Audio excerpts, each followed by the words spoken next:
Welcome to the Lynn Lineup. I'm your host, Macaulay Kabongo. I have with me John and Andrew, the New England youth tackle. We about to talk about some football right now, some youth football with these two gentlemen. How you guys doing? Great. How are you? You know, I can't complain. So, another year. Yeah. Year number 2. That's right. Tell me about this year. What should we look forward to this year? This year should be more fun. We doubled in size as far as young athletes go. We grew out of the state. We have states like Rhode Island, New Hampshire. We have 4 base Lynn teams. Salem's coming in. We're really expanding this year as much as we can. Yeah, definitely. Andrew, tell me about your experience with it the first year. The first year, it was good. We went undefeated in 2 of our levels. We had 3 levels last year. The older levels both went undefeated. Our lower level, we took a lot of kids from different cities that previously didn't know each other. Some of them never even played before, and by the end of the season, we all became really good friends. We're competing in games and doing a lot better. Yeah, definitely. Now, you guys have the open enrollment or open sign-ups going on right now. Tell me a little about that. Yeah, registration's open now for all the teams except Rhode Island. Rhode Island's still doing tryouts. Mm-hmm. So how it works is you go to New England, NEYTfootball.org. You can register through the website. It's all Blue Sombrero-based signups. You have to sign up online. There's a payment plan where you put $50 down plus $50 equipment rental, which you get back at the end of the season. Mm-hmm. And then there's a payment plan until March 15th. Now tell me how many. You said there's a catch-22, 22 players for max for each team, correct? Yeah, so that's the way it works. The way we do it is we don't have minimum player requirements, so each kid gets a starting position. So you can only have 22 starting positions, 11 on defense, 11 on offense. So our cutoff for teams is 22 because our goal is to make sure every kid plays as much as possible. And then our minimum is I think it's 16. Something like that. 16. So our goal is to make sure everyone has a starting position. Okay, definitely. And you guys are definitely mixing the genders as well. You guys have females participating. Yeah, of males, course. So you guys got the. What's the importance of that? Having the young ladies participate in this. Well, that's something we're extreme. You want to start with you? Sure. Mainly just to show that girls can do anything guys can do. You know, show that we're all equal, basically. You know. Yeah, definitely. I think it's really important. I have a daughter, so it's important to me to make sure that she knows she can do anything a boy can do. But it's even more important because there's less opportunities in the sport for girls right now, and that's not a fair thing. So we see a lot of girls interested in football. They don't have the opportunities to pursue it. Last year we had an all-girls team, which is amazing. ESPN recognized us for it.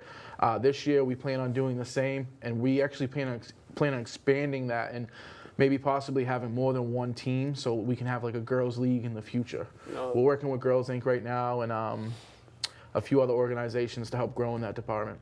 Yeah, definitely. Now tell me so you got the signups going on right now and you said that it goes on until March? Yeah, so around a little bit before March 15th, signups will stop.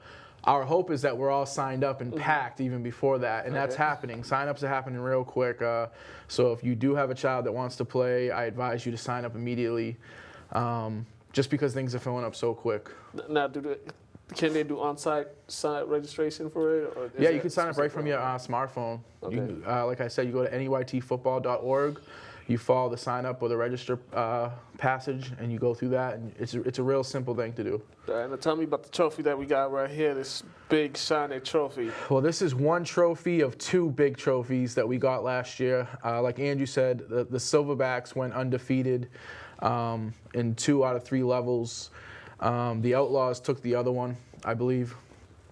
And so he could talk more about that because he's the GM for the Silverbacks. Okay.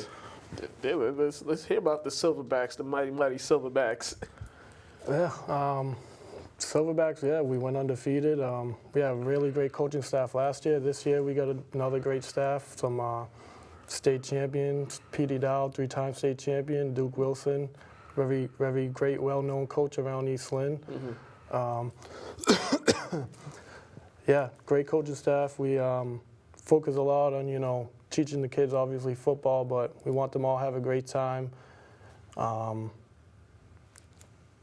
You guys also teach them the proper ways to tackle.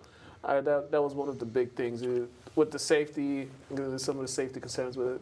with playing football. You got one of the big things you guys did was teach them the proper ways to tackle it. I heard that you guys have demonstrations. You have kids do demonstrations on how to properly tackle it if they don't. That's do it true. properly, So they can't play. this year we're going to stress safety even more, but it's always the first thing on mind is safety when it comes to football or any sport for kids. We do spend a minimum of 4 weeks no hitting, just conditioning, safety. Then the next 4 weeks, when you do get pads, it's light work, but we're continuing the safety thing. We do heads up tackle protocol. We teach to lead with your shoulder, not your helmet. We teach everything from how to hit properly, how to get hit properly, how to fall properly. You'd be surprised how many injuries. Everyone's worried about head injuries, but how many times you hurt your wrist or your fingers falling down. So we go through the whole process of being safe. All our coaches are trained in heads up tackle. They're all trained in CPR. We're doing a coach's registration soon to make sure every coach is up to date. And this year we've added a process where the executive board will show up to each team individually, have kind of like a little test for the kids to make sure that they understand positions and safety protocol. And until every kid is on board with that team's not able to play. So we're really taking it serious. Yeah, that's definitely a proper way to go, especially with a lot of concerns with safety and concussions and other parts. And like you said, some of the other body parts people don't even consider, like a torn, messed up knee or something like that. Exactly. It could easily happen. Now, when does the season start for you guys? So March 15th is when the program will start. That's when the safety stuff will start up, the heads up tackle, conditioning. And then after a few weeks of that, we'll start getting preseason, and then we'll go into season. Mm-hmm. So we'll have an 8-week season. This year we plan on traveling a few dates. We haven't had anything set up exactly, but we do have a lot of people from out of state inviting us to all kinds of things. New England's starting to get more and more into football, especially this specific area. Yeah, we're really starting to show up. You know, so we're all ready to go. Yeah, definitely. I see the participation. When I spoke with Orlando, we talked about that. The participation is kind of slowly increasing again, like it used to back when we was younger, because it kind of dipped off for a little bit. Now I see more people getting back into it. You got people from our generation that had people there for them through sports, and now we're starting to step up, and it's starting to be more and more. And we have kids now, so I see a lot of people stepping up. Orlando does a lot for the community with coaching with football and stuff like that. Like Andrew said, we have guys like TJ Brogy, Paul Condi that does great work around here for East Lynn. Duke Wilson, who's like a living legend in the city. P.D. Dow, another living legend. All on the Silverbacks staff. We have coaches on all the franchises that are just great people. Yeah, that's very important for them to give back. And one more time, tell them sign-ups, where they can sign up, the dates and cutoff dates. All right, so sign up right now, and it's at NEYTfootball.org. You can look up the Facebook page, New England Youth Tackle. You can, once you get on the site, it has our phone number, our address, anything like that. It's all Blue Sombrero based, and we have payment plans. You have until about March 10th to sign up, but I highly recommend you sign up immediately due to the fact that we can only take 22 per team. All right. Angel, last words before we get out of here. Last words with the people. Just make sure you sign up for Silverbacks. Be a champion. Sign up for any team you want to sign up for.